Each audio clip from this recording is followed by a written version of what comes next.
រៀងទៅតាំងបងតលែសើវត្តមានសัตว์ស្នាធៀងឆាប់មាច់ឆាអរណទៅរៀងរយរៀ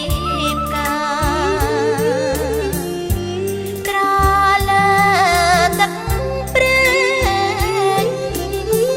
ជលយានឈានដល់ព្រែកដល់ដួងចិត្តសម្រិតដាត់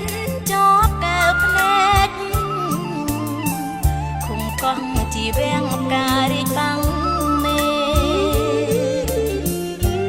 ជ្រេតជ្រេតសំរងបបផាប្រែកដល់ផ្ដាំប្រពន្ធមានហថាពុំងារបាញ់ជាចលយាន